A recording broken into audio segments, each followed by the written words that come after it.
Kanti ke ulwazi lwesithibezo occult ngizongena kushuni, ngizongena ekusebenziseni amagama ezulu njengoba ngifundisiwe ufanyana ongcwele.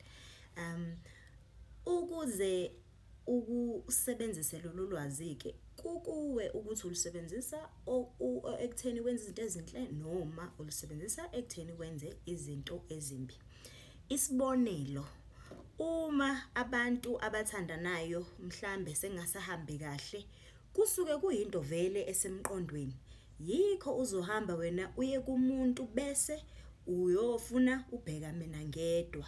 Indlela yokusebenzisa ulwazi lolu lwe-occult noma isithibezo ngoku manipulator ingqondo yomunye umuntu. And futhi niyazi ukuthi iyasebenza leyo nto ngoba sibona endlela umuntu akabehave ngayo umuntu odlisiwe. Kanti futhi uyakwazi ukusebenzisa lolu lwazi ukwenza izinto ezinhle.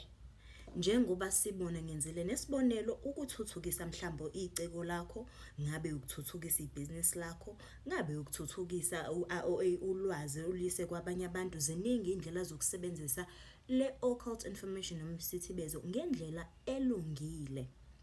Kukuwe ukuthi wena uzikhethela ukuthi wenzani ngalolu lwazi. Uma uyazi occult angeke uze ube ngisho nenkingi ngisho nabantu abakuzondayo ngoba wena uyakwazi ukushintsha lo moya ne-energy lethunyelwa abantu yenzondo, uyishintshe uyisebenzise ukuze wena ingezungena ik-affect empilweni yakho. Yikho ke njengamanje izinto eziningi ezikhona emhlabeni zi-manipulate ingqondo yakho, zikushintsha wena, zenza ukuthi uthathe amandla wakho uwajikelele. Ziningi izinto engihlezi ngizibalula njengezibonelo. Into yonke ekhona la, ibhizinisi nebhizinisi elikhona kwisystem lisebenzisa i-occult knowledge. Ngenza isibonelo nje esikhulu ngama-insurance companies. Thina abantu abamnyama sesivele sathatha amandla ethu sawathi fu kuzo zonke lezi zinkampani ngoba sicabanga ukuthi asinawo amandla okuzenzela izinto noma okwenza ireality yethu ibe ngalendlela esifisayo. Ufuna ukukontrola into engakenzeki kusasa, utshala umqondo wokuthi wena uyoshayisa mhlambe mangabe unemonto uhamba uyothatha i-car insurance. Lokho kokunikezela amandla akho futhi kusebenzisa umthetho wendalo ukumanipulate ingqondo yakho ngoba bafaka kuwe umthetho wendalo oqala uthi everything is mind or everything is mental. Konke kuqala emqondweni. Kanjalo noma singcwabisane, konke kuqala emqondweni. Wena utshala imbewu yokufa kubantu bakini ngokuthi uthathe i-insurance uyikhokhele. Ngesikhathi uyikhokhela uvuthiswa nje lowo mqondo. Ngeke ngize ngiyeke ukusenza lesi sibonelo ngoba iningi lethu labantu abamnyama sithe shu kuleyo nto. And uma uneqiniso kuwe uzoyibuka lento ye-occult uyi-understand, uzobona ukuthi izinto eziningi emhlabeni awuyidingi. In fact awudingi ngisho ukusebenza ngoba izinto uyakwazi ukuzenza zenzeke empilweni yakho ngaphandle kokunikezela amandla akho ukuthi hayi mina ngikwazi ukuthi ngiletha kanjani ukuthi izinto zize kimi, angikwazi ukumanifesta, angikwazi ukwenzana, angikwazi ukwenzana. Uwena onikezela amandla. And lesi sibonelo se-insurance fanele ukuthi uhlezi usicabanga sikuhluphe ngoba uma uthatha ngisho i-medical aid. I-medical aid ithathwa abantu abavele abagula njalo. Hayi ukuthi umuntu ugula njalo ngoba kuyinto ekuye egazini ukuthi ugula njalo. No, uguliswa yilo mqondo lo akawutshala uvuthiswe njalo mekhokha.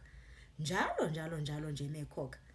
Lo muntu othatha i-insurance futhi kahle ke manje njengoba sewazi, uma uzohamba uyothatha i-medical aid ngoba uthi wenzela ukuthi ngelinye ilanga mhlazana kwenza ukuthi ugule ungahlupheki kwe-government hospital, uzobutshala umqondo wokugula wokufa. Mayisilungile i-universe yona ithi nje yebo.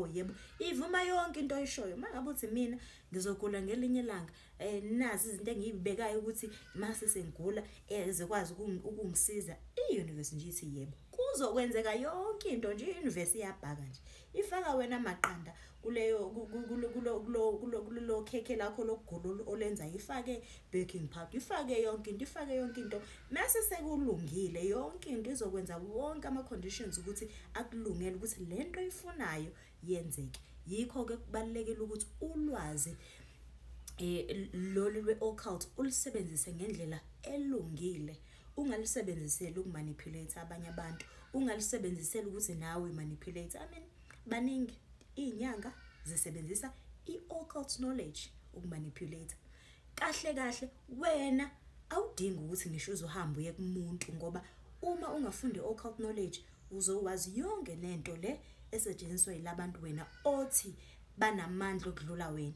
Akekho umuntu onamandla okudlula wena emhlabeni. Uwena onikezela ngamandla akho uthi mina angeke ngikwazi ukwenza lokho, angeke ngikwazi ukwenza lokho. Ngobani? Ngoba awuziniki isikhathi sokuyicija, sokuyifundisa ngalolu lwazi ukuthi ngiyisebenzisa kanjani. I-mentalism ngiyisebenzisa kanjani empilweni yami? Okay, i-mentalism kufanele ukuthi ngicabange impilo yami ingale ndlela engifisa ukuthi ibe ngayo ngaso sonke isikhathi. Ngingacabangi izimo ezimbi, njengokugula, njengokushayisa, njengokuntshontshelwa. Zonke lezo zinto thina esizithatha sizibuke ngazuthi zinhle, kanti cha. Ubuke yonke imithetho yendalo, wonke ama-principles, as within so without, as above so below. Ngabe lokho kwenzeka kimi ngaphakathi kuhlobene kanjani nakulokho kumkhathilibe? Ngabe mina ngikwenza kanjani usuku nosuku? Namhlanje inyanga igcwele. Ngabe lokho kusho ukuthini ngalokho kwenzeka kimi ngaphakathi? Ungavele nje wena ubone inyanga igcwele, awazi ukuthi zidumephi, awazi ukuthi kufanele ukuthi kwenzakaleni, awazi ukuthi ama-solar flares affecta kanjani impilo yakho nokusebenza komzimba wakho ngaphakathi. Ukwazi umthetho wendalo lothi cause and effect, lokho kwenzayo kuyabuya kuze kuwe. Wazi ukuthi njengoba mina ngikhetha ukuthi ake ngiqamba amanga nje kulo muntu ngithi imali yakhe ngiyithathanga, kodwa uyazi ukuthi uyithathile. Uqamba amanga okusho ukuthi wena njengoba uqamba amanga uziqambela wena amanga, nakuwe kukhona into ezoqambeka amanga. Njengoba untshontsha, nakuwe kukhona into ezontshontsheka.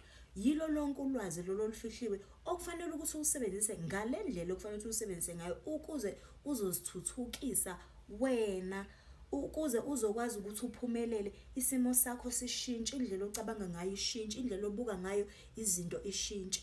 Kube ukuthi uyisebenzisela okuhle noma okubi. Kuyenzeka ukuthi-ke nathi ma-light workers ukwazi ukusebenzisa lezo zinto, ngoba zikhona izimo la ezidinga ukuthi usebenzise khona i-occult knowledge to your advantage and your advantage kuphela.